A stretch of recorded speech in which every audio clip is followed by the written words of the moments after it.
This week on our AMP America Week in Review, Trump's victory wasn't just a win, it was a masterclass in connecting with voters on the issues they care about. While the media obsesses over poll numbers, we're diving into the real reason establishment candidates keep failing. Plus, we'll reveal the shocking truth about why libertarians are getting decimated at the ballot box and the one critical mistake that's costing them everything. The playbook for political success is being rewritten. Are you ready to learn what's really happening? You don't want to miss it. Welcome to the Brian Nichols Show. Instead of focusing on winning arguments, we're teaching the basic fundamentals of sales and marketing and how we can use them to win in the world of politics, teaching you how to meet people where they're at on the issues they care about. Welcome to the Brian Nichols Show. Well, happy Saturday there, folks. Brian Nichols here on another fun-filled episode of the Brian Nichols Show. Yes, we are coming to you live from our Cardio Miracle studios. Cardio Miracle, the best heart health supplement in the world. We're going to learn more about that later on into today's episode. But for today's episode, it's a solo episode. You just get yours truly today. Our good buddy Remzo Martinez, he's driving back to the great state of Wisconsin. Our good buddy Kenny Cody, he was out late last night winning a football game. Well, he's not playing, but he was helping coach. So both of my co-hosts are a little busy today. So I said, well, heck with it. We're going to go ahead and do a solo episode. Yes, we are live. We are streaming here on X. So if you're joining us on X, thank you for stopping by. Head down below into the comments. Let us know your thoughts as we're running through the topics of conversation today. And to dig into today's topic, we are starting out with the elephant in the room. Trump won. We had an election here back in November of Tuesday, this past November 5th, and Trump won. When you look at the election, I know there was a lot of folks who were kind of up in the air. Is this going to be a Kamala Harris, just soaring to victory? Is this going to be a Donald Trump coming back a la Grover Cleveland and bookending his presidencies with Joe Biden there in the middle? Or is it going to be something where it was like a split right down the middle, where we're going to go to a 269 tie?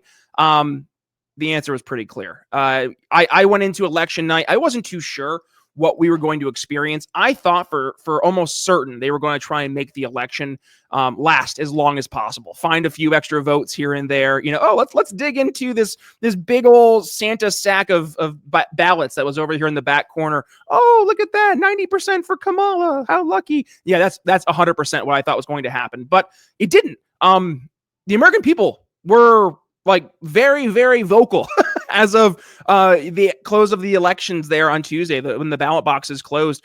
And not only did Donald Trump win a decisive victory with 312 electoral college votes, but it put the Democrats in a position, and I'm going to generalize here. We're just going to say the left in general, right? The left.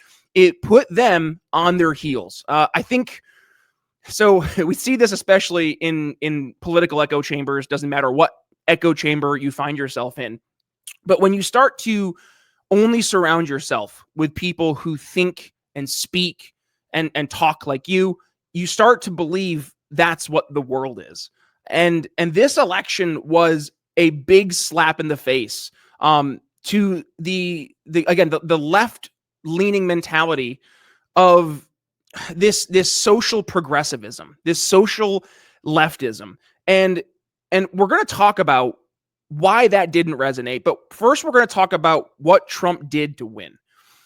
And there's a couple things I want to first start out with is understanding what Trump represents. And I've been seeing this a lot on social media, folks freaking out, saying Trump is a convicted felon. He is the worst thing in the book. He is the second coming of Adolf Elizabeth Hitler. Like, we are at the point now where I'm just waiting for the Trump haters to like just go full hysteria beyond what they've already done. Because when you're force-fed a narrative, right, and you're only hearing that narrative consistently with no different perspectives, no different views or opinions, and all of a sudden you get slapped in the face with reality, yeah, that hurts, right? That hurts for a lot of our friends in the left. And by the way, sneak peek to our conversation later today, but also a slap in the face of some more left-leaning libertarians as well. But let's talk about Trump.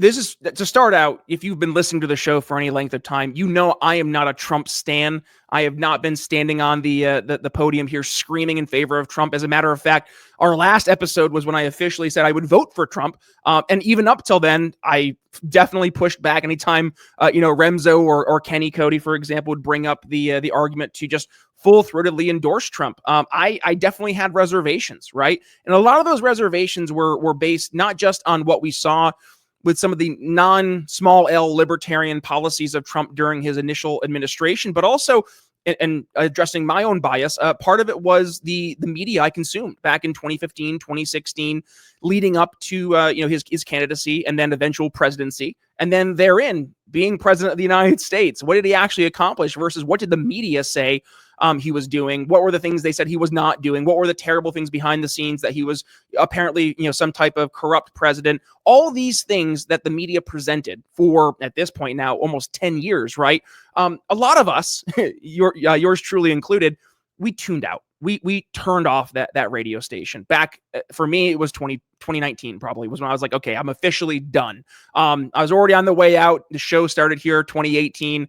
Starting to really question everything, right? And then 2019, I'm like, okay, this guy, I didn't vote for him, but he's not the second coming of Hitler. So apparently the narratives that we're hearing are a little off. And then looking at what Trump was able to actually accomplish in office, some good, some bad, 100%, call balls and strikes. The thing that really set me off, and I mentioned this last episode, was COVID. When Trump decided to enable and support folks like Anthony Fauci, Deborah Birx, Rochelle Walensky over at the CDC, like that was a decision that he allowed to happen. And it really bothered me, especially when you look at the Northeast, these blue areas, and how hard they got hit, not with COVID, but with the government response to COVID. And I understand from a true libertarian, small L libertarian perspective, Trump actually did the right thing. Trump took a step back and said, this is going to be a state's decision. Now, on the other side, we have federal recommendations that the states then and the localities would base their justifications on for why they did these effed up policies, right? But there was never really a mandate, if you will, from the federal government. That was until Biden tried to do that with the OSHA mandate, which thank you. I can't believe I'm saying this. Thank you, Ben Shapiro and Daily Wire, for bringing that to court and fighting that. But when we look at Trump and all that Trump did and all that Trump represented in 2016, and how in 2020 there was this return to normalcy campaign, right? The adults are going to be back in charge. This was the narrative that was perpetuated. And candidly, I think a lot of folks were just burnt out. They were so tired of the constant back and forth, the media going back and forth at Trump, and Trump going back and forth with the media. Your fake news. Joe Scarborough. Oh, we're going to talk about Joe Scarborough, but what was his name? The CNN guy. Doesn't matter. That Looney Tune who'd be in the back there of the press briefing room. His name's going to bother me. Joe. It's something weird. But he'd be in the back from CNN screaming at Trump and Trump's boxes on the campaign or on the press briefing room. Oh, what the hell was his name? It's going to pop up in the comments. If you remember his name and you're listening to us live here on Twitter, on X, please go ahead and let me know, because my brain is just turned off this morning. And yes, we are live, by the way, for folks who are watching us here on X. We are live here on X, sharing the overview of why Trump won and why Harris lost, and also what libertarians can learn from that. But when we look at Trump, fast forward to today, and specifically leading up here to the election, Donald Trump, he was able to, even if you don't believe him, I just want to start out here with this. Even if you don't believe Donald Trump, that he is going to be able to address these certain issues that he has raised up throughout the campaign, the fact that Trump was the only candidate who not only met the voters where they were on the issues they cared about, but then turned into the only real candidate voicing those concerns, voicing those problems, and at least acting as a champion, that therein speaks to why Trump was able to resonate with so many people across the board of all political persuasions, of all races, creeds, ethnicities.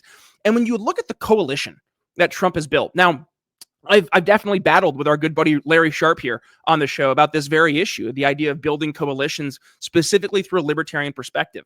And I always was weary And my main argument against building coalitions was that it's fine to build coalitions on certain cause issues, right? And we saw a lot of this during COVID with the 2020 Black Lives Matter riots, where you'd have a lot of libertarians trying to leverage this civil liberties perspective to build bridges with a lot of these folks in the Black Lives Matter protests. And my number one objection to that has always been the issue itself does not matter if you find agreement if we do not realize the reason we agree on that issue, right? So if we find that our friends on the left are agreeing with us on this particular issue when it comes to Black Lives Matter, for example, are they agreeing because they fundamentally agree that all humans are inherently created equal and that per the 14th Amendment that we have equal protection under the law, and that the fact that racism, what we used to say here in the Libertarian Party, bigotry is irrational and repugnant or some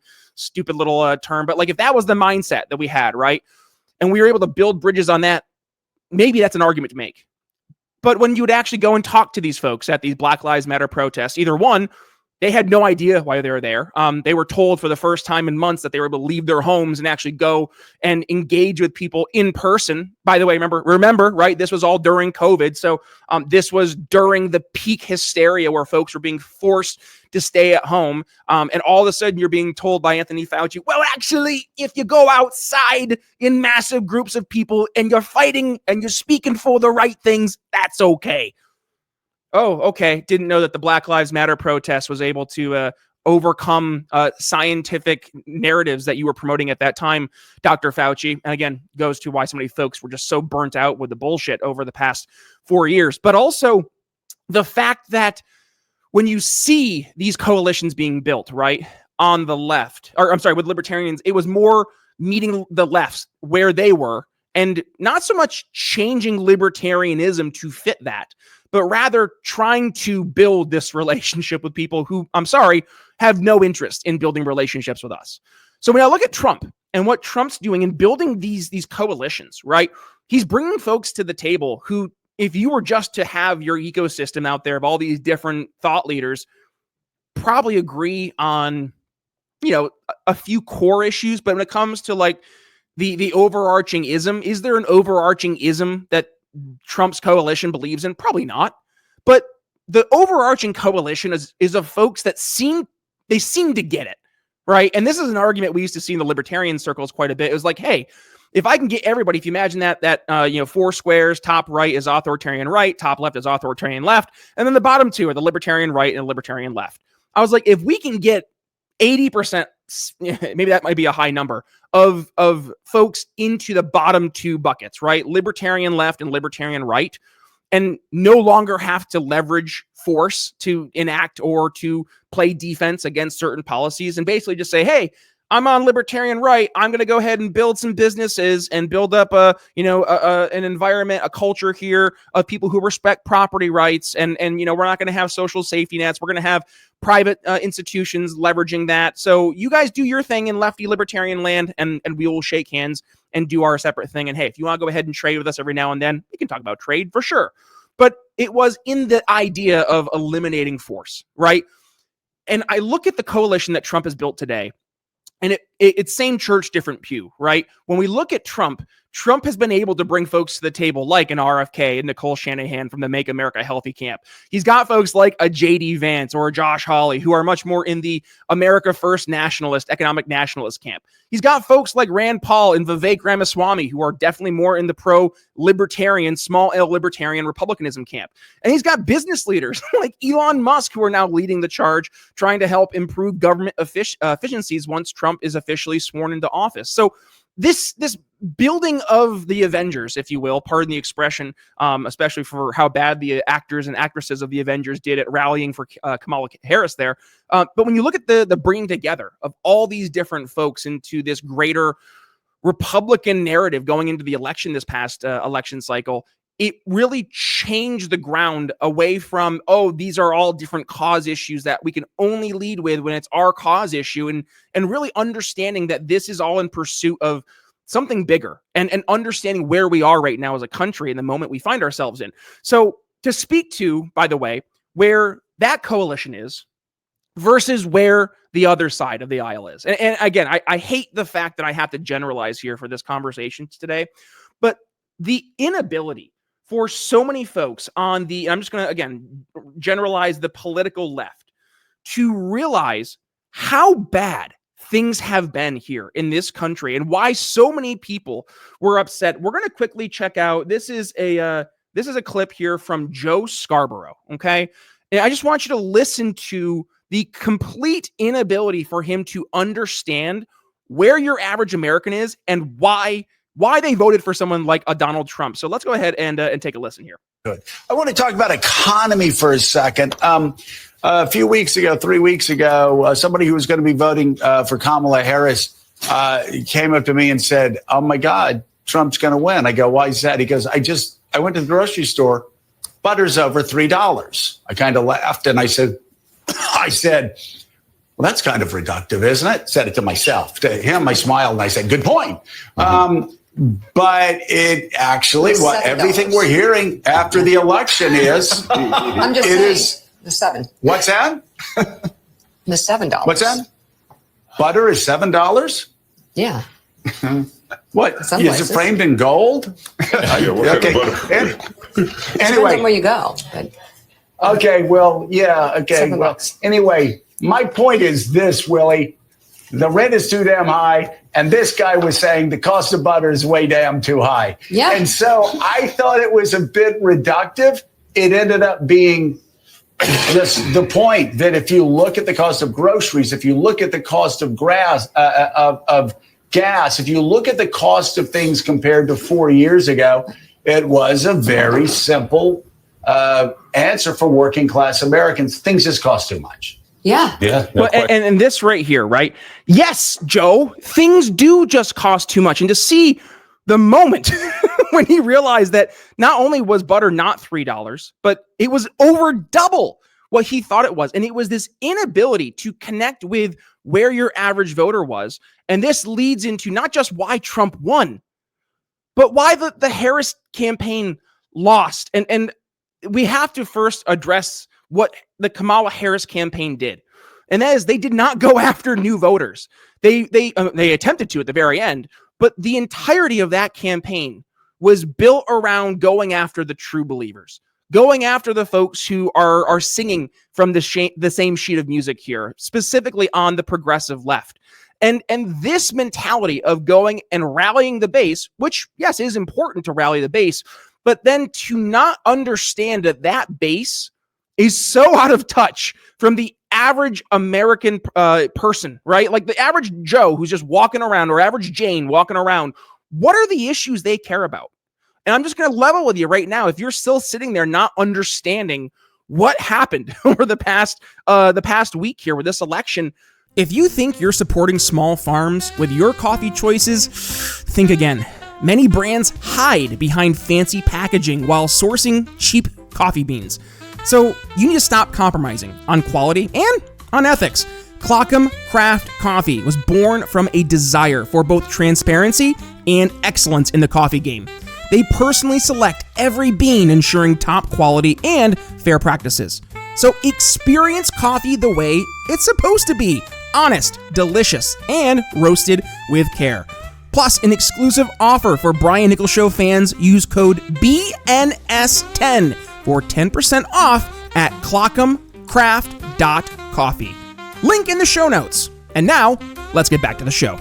Kamala Harris not only refused to address the actual issues that people cared about, but then her team, and I'm just going to say a lot of the left-leaning supporters would go out of their way to dismiss, mock those people who are bringing up the very real concerns that people were facing. And I'm just going to level with folks out there who think that that's a good sales strategy. It's not. Going ahead and dismissing the problems, the concerns of your voting base, dismissing the hopes, the dreams, the aspirations. God, Kamala, like that right there speaks to why the left lost. And really quickly too, we're going to go ahead and check out this other video over on CNN. And this was with, was it Abby Phillips? Is that her name? I can't remember. There's two clips actually we're going to share.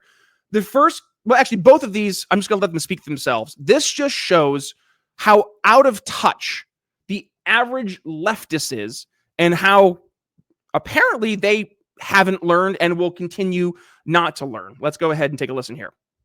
I think there are a lot of families out there who don't believe boys should play girls' sports. They're not boys. I'm not going to listen to transphobia at this table. I am not going to listen to you call a trans girl a boy. You can allow me to finish my explanation. When you use a word that's a slur, I'm going to interrupt. That's not how it is.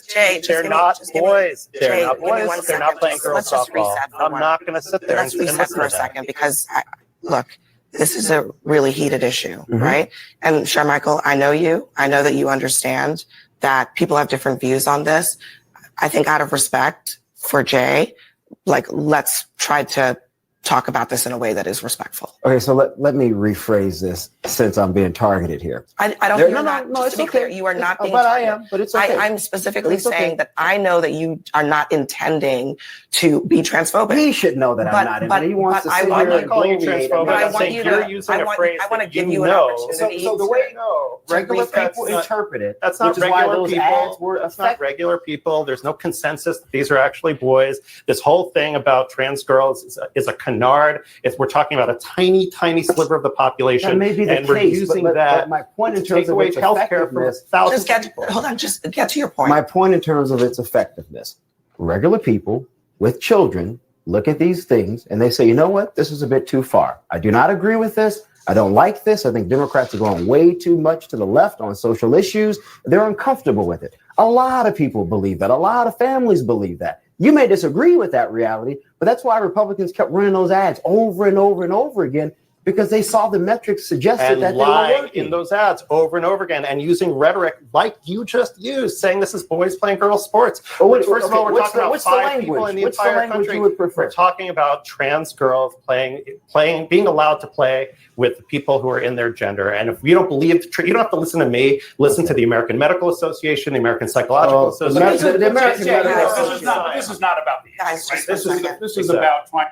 See, now this is, again, I hate to keep on going back to, this is why you lost, but this is why y'all lost, right? Like, you can't just dismiss the real concerns of people. And I see this, by the way, in libertarian groups. And I hope y'all libertarians are listening. When people raise up concerns, if your immediate knee-jerk response is to go ahead and just say, you're an ass, you're a bigot, you're racist, you're homophobic, for not even voicing the opposite of what they think they are, right? In the leftist head, they're hearing this guy saying, I don't want biological men playing with my daughters in sports. Goofball leftist hears that and says, you're calling these biological men who are saying they are biological women, you're calling them terrible, like you're calling them unhuman, you're trying to diminish their mental health, diminish their sense of identity. No, this is called real life. And this is where the left has completely lost the plot. They are not engaging in real world anymore. They are engaging in the most privileged type of politics that we've ever seen hit our world, frankly. When you look at the focus on all these alphabet issues, right, across the board, who do you think you are when you're leading with these issues? When you have very real issues in America, like rampant immigration over the border, millions of folks who have flooded. But Brian, that's a good thing. Oh, so it's a good thing now. It's not, that's not happening. It's a good thing. Roger. Okay. Rampant inflation. We're facing World War III on a global stage right now. And yet the only things that we can focus on are these alphabet issues.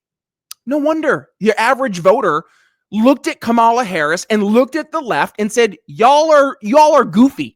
And y'all have lost the plot, right? And shame on the left. If you led with this on the left, and now you're sitting back here at the end of this week trying to understand why you lost, and now you're doubling down on the exact same things that led to your cataclysmic failure, that's on you. And speaking of it being on you, here's another gentleman. This is from MSNBC. Again, refusing to acknowledge that the issues people care about are the issues that people care about. How about that? There's this sense, right, that whiteness right, is under threat. The demographic shifts. The country isn't what all of these racially ambiguous children on Cheerios commercials are confusing the hell out of me. Eddie, a lot of people voted because their life's too damn expensive. And it was here and it They voted for, you're telling me, Stephanie, that all of these people who believe that their lives are, that bread is too high and eggs are too high, that they voted for a convicted felon, a guy who said we can grab the pea. I think that a lot they of people, voted for this guy. I'm not defending it, but I think there are tons of people that don't pay attention to, and I'm not defending it, don't pay attention to politics at all. But while we live in the most prosperous country in the world, people are saying life's not fair. I'm not doing well. My son's still living in the basement. I can't seem to get a job. I don't like the status quo. I'm voting for something else. And I love you to life. I love you. But I do not believe that. I cannot believe that. And the reason I think you believe it is because you don't want to believe that that's what's really motivating them. It's always the case. People don't want to believe what the country actually is, because if they believe it, they're going to have to confront what's in them. I don't believe that. They voted for a crook, a person who they know is stealing from, just doing everything to undermine the so-called country that they love. And then they're telling us the BS that it's economics. We know that's not true. You get what you deserve at that point. Like I've been saying this quite a bit. The left, and by the way, I'm going to talk to a lot of libertarians here as well, because this is 100% where libertarians can learn something as well. Left-leaning libertarians specifically. This mentality, right? This is why you are losing. And this is why you will continue to lose, right? Now, you had an opportunity after this election to take a step back and say, oh my God, we just got our asses kicked. We just got destroyed. And you did. You did get destroyed. Go look at that red and blue map of the political electoral outcomes. Y'all got crushed. You lost the presidency, you lost the Senate, and you lost the Congress. Looks like it's going to be close, but it looks like you lost the Congress too. This has been a massive rejection of social leftist policies, of economic leftist policies, and of foreign policy, neocon leftist policies. And your average person, right, who does care about the cost of butter, who does care about the cost of eggs, who does care about economics, they hear this Princeton professor, they hear whatever Looney Tunes name was there on CNN, they hear all of this, right? They hear the dismissing. They hear that you don't actually care about that. You don't care about economics and how hard it is to pay your bills. You hate, insert favorite protected minority here. You hate trans people. You hate gay people. You hate black people. You hate Jewish people. Go down the list. That is literally the tried and true playbook. What's happened, though, and for anybody who is a fan of sports, right? Dallas Cowboys, my team, America's team, it's my little pennant behind me. They went for the past 3 years, 12-5, 12 wins, 5 losses. Okay. That's really good in the NFL. 5 losses for the entire year and you've won 12 games. All right. Sounds good. You're going to go to the playoffs. You're a good team. And what happened to the Cowboys this year? They're 3-5. So we're not even a third through the season. They've already have as many losses that they did the previous year, and they have had for the past 3 years. Cowboys didn't learn. Cowboys didn't change. Cowboys didn't adapt their play calling. They didn't change the roster.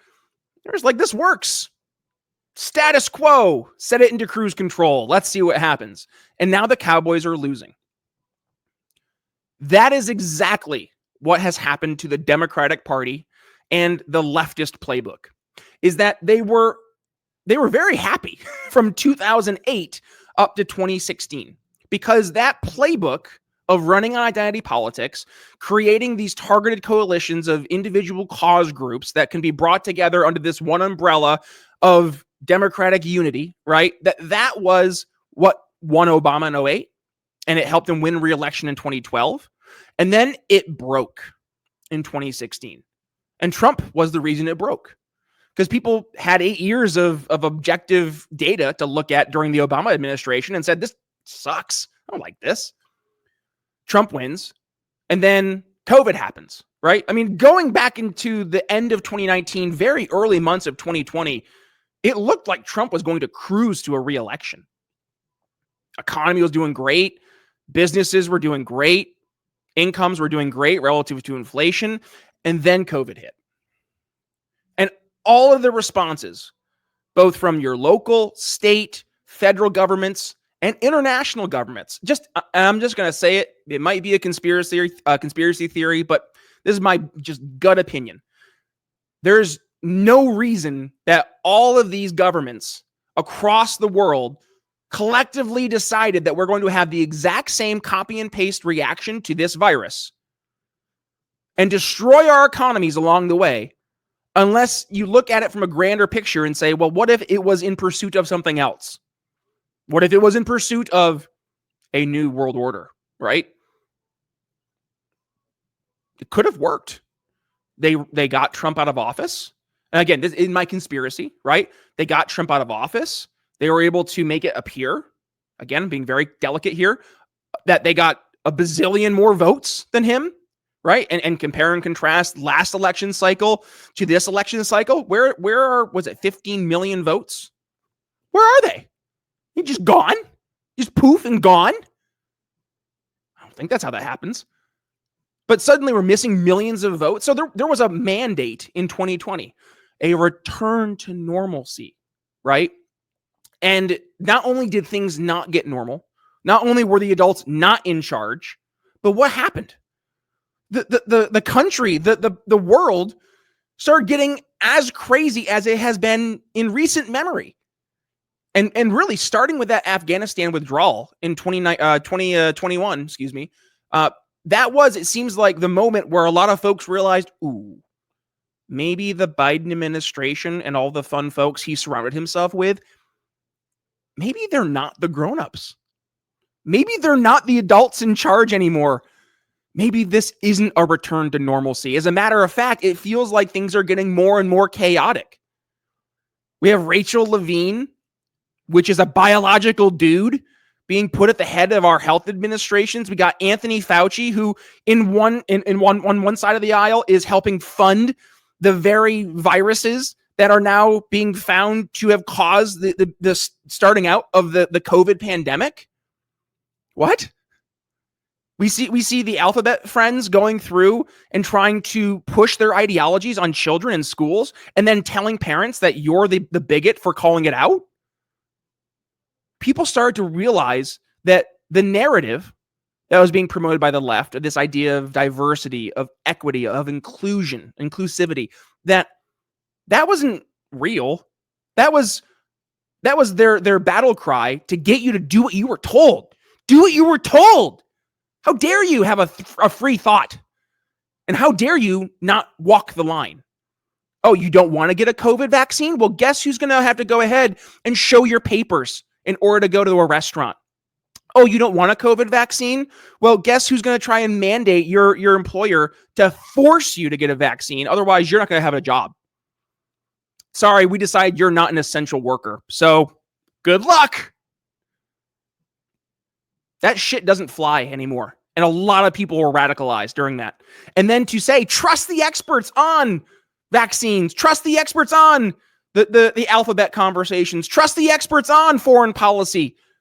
No, I'm not going to trust your experts. It's not trust the experts. It's trust your experts. No, we're done with that. And we saw right through it. And this fast forwards, by the way, into why Chase Oliver, as a candidate, did so poorly for libertarians.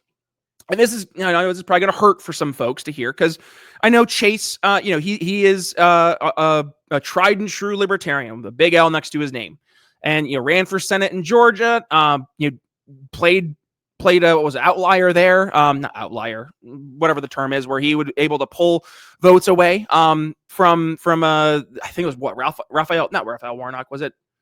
Who was the Republican? Was it the football player? Yeah, it was the football player, Herschel Walker. Yeah. So pulling votes away from Herschel Walker, made a name for himself. But what did Chase stand for? Libertarianism? Was that the sales pitch? Chase got 5th out of all the candidates. He lost to RFK Jr., who had dropped out and endorsed his opponent. He lost to Jill Stein. And to hear folks just get on this big talk track of, well, this is the LNC leadership's fault. Okay, then how did RFK, with no political party, do better than Chase and Jill Stein? And this is something that I think libertarians need to realize. Candidate quality matters. Well, it would have been easier if he had his LNC supporting him. Stop it. Just stop the goofiness, okay? That's a nice narrative to make you feel better, right? To lick your wounds of why you got your ass kicked. The reality is that Chase is a sucky candidate.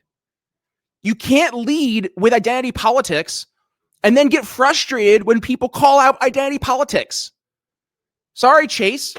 And by the way, just to make sure we're making this crystal clear, this has nothing to do with my personal opinions on his sexual proclivities.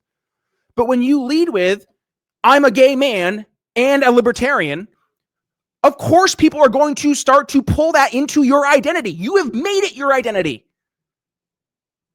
And like to get mad at folks because they're not buying what you're selling, dude, that's on you.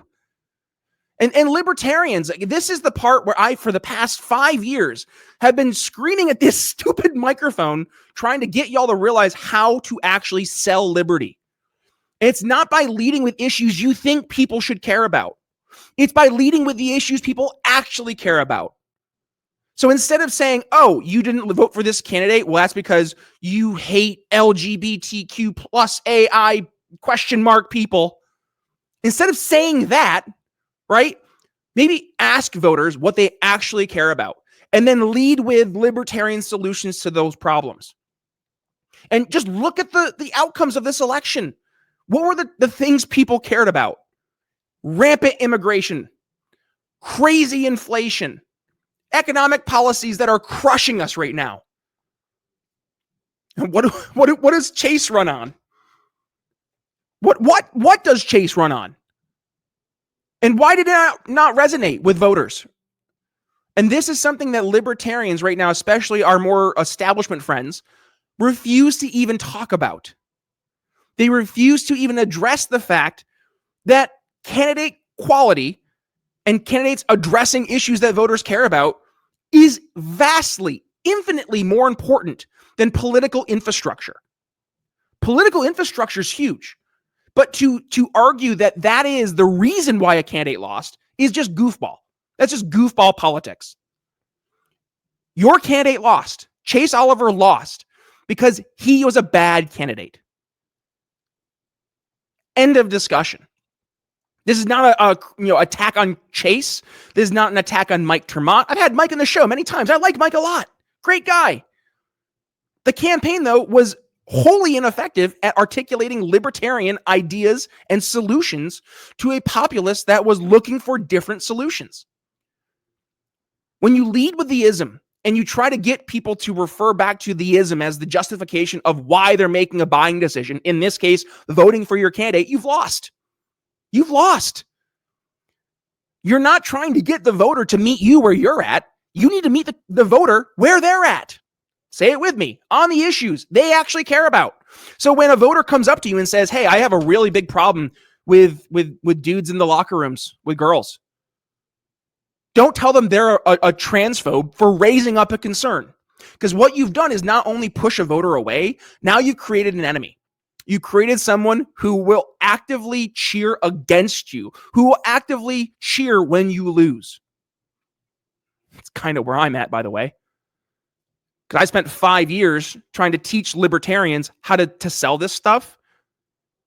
And man, they really liked it when their candidates were winning local offices by running on the stuff I taught.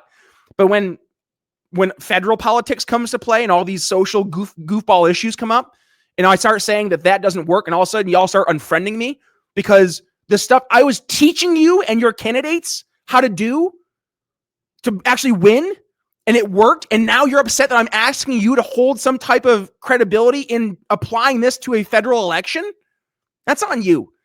Listen, libertarians, I'm not going to sit here and tell you your farts smell good. They don't. Your farts stink. And if you keep on thinking your farts smell like rainbows and roses, well, guess what? People are going to start walking away. And they are, en masse. Because you lead with this mentality that you have to be one of us, a true believer, and go through the ism and justify every ism as a part of libertarianism to fit in our little group. That's not a sales strategy, folks. That's a social club. Now, if you want to be goofy, pink-haired goofballs going out and trying to build more of a coalition with other goofy, blue-haired goofballs, go for it. You're not serious. You're not serious in the world of politics. You're serious in the world of book clubs. And listen, that's fine.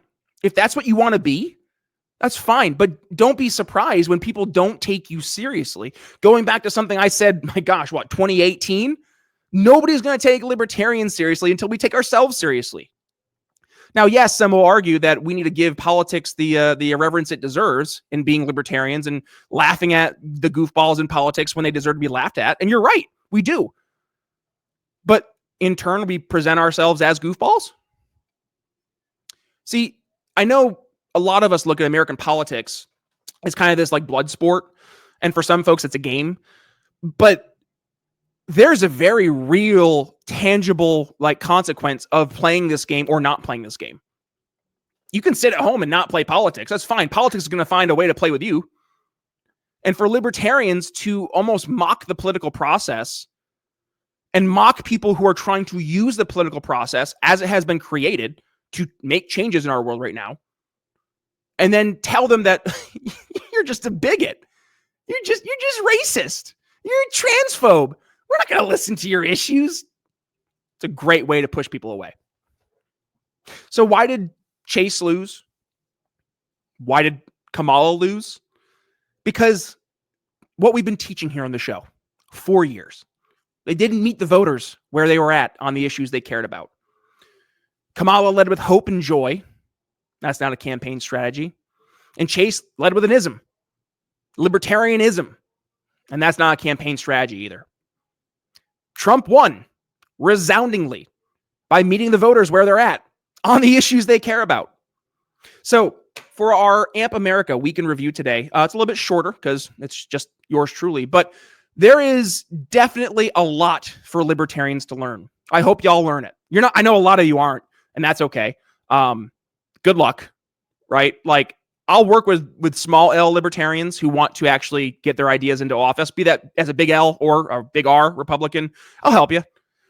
But I'm not just, knee-jerk supporting big L libertarians, especially when I think a lot of your big L candidates, especially on a federal level, kind of suck. So, with that being said, I'm going to go ahead and give a quick shout out to one of our sponsors for today's shows. You go ahead and wrap things up and I'll do my final thoughts. That is our good friends over at Cardio Miracle. Let's take a listen. Hey folks, I want to take a moment to talk about something that has truly changed my life, and that is Cardio Miracle, our incredible studio sponsor. I'll be honest.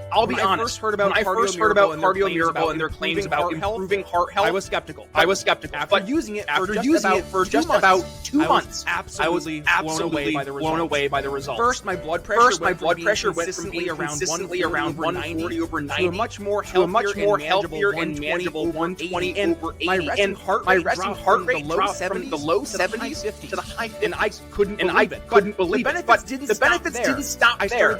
I started sleeping and I felt more energized at the gym, and my heart felt the best in years. And it's not just me. Hundreds of you, our amazing listeners, have reached out to share your own incredible experiences with Cardio Miracle. What is Cardio Miracle? How does it work? It's a carefully crafted supplement that harnesses the power of nitric oxide to support optimal heart function. So by increasing nitric oxide levels in your blood, Cardio Miracle helps relax your blood vessels, circulation, and it protects your heart from damage. It's like giving your heart the support it needs to function at its best. And here's the best part. We've got an exclusive offer just for you, our loyal listeners here at the Brian Nichols Show. Head over to cardiomiracles.com and use code TBNS at checkout. You'll get an extra 15% discount on your order. With their 100% money back guarantee, you've got nothing to lose and everything to gain. If you're ready to take control of your heart health and experience the life-changing benefits of Cardio Miracle for yourself, just click the link in the show notes or video description. Your heart will thank you. And don't wait another day to prioritize your health. Join the tens of thousands of folks who already discovered the Cardio Miracle difference.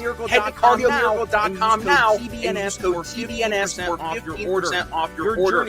Your journey to a happier and healthier heart starts today. And now, let's get back to the show.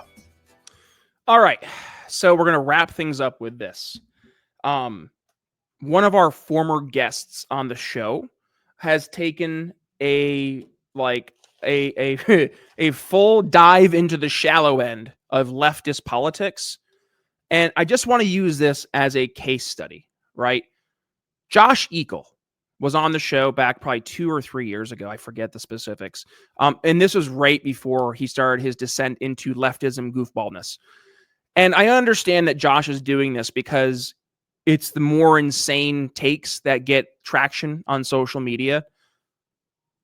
But Josh represents very much this ethic of some libertarians who they just want to fit in with a crowd.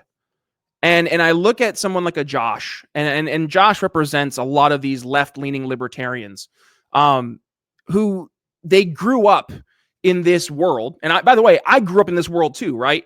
Where you were looked at as maybe a bad person for not jumping on board with whatever the alphabet people had as their calling card for the week.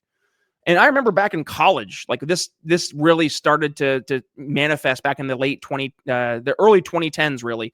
And that was right when I was in college. And to see how this mentality seeped in so quickly to so many folks' accepted politics. And then on the other side of the aisle, not political aisle, but just in terms of the other side of outreach, right? Libertarians started bringing this ethos to their outreach, right? This whole bigotry is irrational and repugnant mentality. Bigotry is irrational and repugnant when it is bigotry for the sake of being irrational and repugnant. I can very proudly and confidently plant my flag and say, hey, I'm sorry, transgender dude, you can live your life as you want to live your life. That's fine. But I don't have to openly endorse and support it. And as a matter of fact, when it comes to the way I want to interact with you in my life and with my family, I'm going to set some boundaries. I'm not asking government to come and set those boundaries, but I'm going to set some boundaries socially. And there has been a lot of libertarians who look at that and say, that's bad. You're not supposed to have standards. You're not supposed to have values. And what happens is libertarians stop being libertarians. They start being more libertine. Well, just questioning an idea? No. Live and let live, bro. No. Because your live and let live is not just you living in a bubble. You're living in the real world. And you have to have some types of standards that are outside of this libertine perspective. And this is what has pushed a lot of good folks away from the liberty movement. Because when you're told you can't have a value that's maybe not lockstep with the mainstream, that makes you a bad person. No, I have values. I have standards. I have morals that I hold myself to and I hold interactions with people around me to. You don't like that I'm not letting you just trample over my values? Sorry, no. And then get upset when I push back and parents like me push back, seeing the goofiness happening in public schools or the goofiness happening in public restrooms. See, this is where libertine and this like morally apathetic, ethically apathetic mentality really misses the mark. And why we've seen so many folks in the liberty movement, like Josh Eagle, very quickly jump on board with the left. Because what's holding you into libertarianism if it's not the ism, or if it's not the application of the ism relative to your own personal values? Like, I'm a libertarian who is, at my core, more socially conservative. Doesn't mean I'm saying I need government to come in and stop every trans person from existing. No. What I'm saying is, do your thing, but don't expect me to be a full-throated endorser of you doing that. Like, I'm going to think that you probably have some issues. You probably got to work on them. I'm not going to cheer you and say, this is great, this is wonderful. It's not. It's goofball. I'm not saying you can't do it, but I'm saying I don't have to sit there and say, there you go, that a boy or girl, they, them. No, not doing that. And I'm not a bad person for saying that. You're not a bad person for saying, I want my communities to be safe and not have literally millions of people flooding into our borders, over our borders, into our country, and no idea who they are. You're not a bad person for that. You're not a bad person if you were upset going to the grocery store and realizing butter costs $7 and making that a main issue for you at the ballot box. You're not a bad person for that. And I almost said the people who are bad people, but I don't want to go down that rabbit hole, because I want to believe that there are a lot of folks who they have too often gone with whatever was comfortable relative to the groups they found themselves in. It's a lot easier to go along with the group than it is to stand up and say, this is wrong. Now, I'll end with this. If you are in the We Are Libertarians Facebook group, it's called like Walnuts, I think. Like, I definitely poked the bear. I was on Boss Hog of Liberty, my buddy Jeremiah's show, back a couple weeks ago, and he started out the show saying, what do you call me? The often like controversial or like I forget the terminology, but like that I'm combative in the group. It's like, no, I'm not combative. I'm not going along with whatever the accepted narrative is of the movement for that day. I'm not going to go along back when we have like all of the goofballs at the Olympics redoing that the Last Supper image, and then a dude literally having his balls hang out with a kid right there. I'm not going to say like, oh, that this is okay. This is different cultures. Sorry, some cultures are better than others. What are you going to do about it? That's reality. Sorry. And I don't like that. I don't think kids should be next to dudes with their junk out. What's funny is that in that group, I actually shared that photo of the dude with his junk and the kid being disgusted. And then that subsequently got deleted because they were worried that might get the group in trouble. But then I asked, so are we all acknowledging that there might be something wrong with this then? I'm not going to just sit there and go with the narrative that a biological male, which by the way has been shown, I forget the person's name, the Olympic fighter who was destroying their female opponents. And they ended up actually showing they have XY chromosomes. They have a micro penis. No, I'm sorry. You're not a bad person for saying that type of an individual should be fighting on par with other biological women. You're not a bad person for saying that. And this is if we can just end today's show with this. You're not a bad person for looking at the problems we see in the world and offering your opinions that don't go with the mainstream. Conversely, you're not an automatic good person because you're echoing back what everybody else around you says. And as a matter of fact, if you find yourself only around people who tell you your farts stink, who tell you that what you're saying is exactly right and you're spot on, run. Because you're probably in a group of people who are collectively in a circle, possibly jerks, doing some not so great things.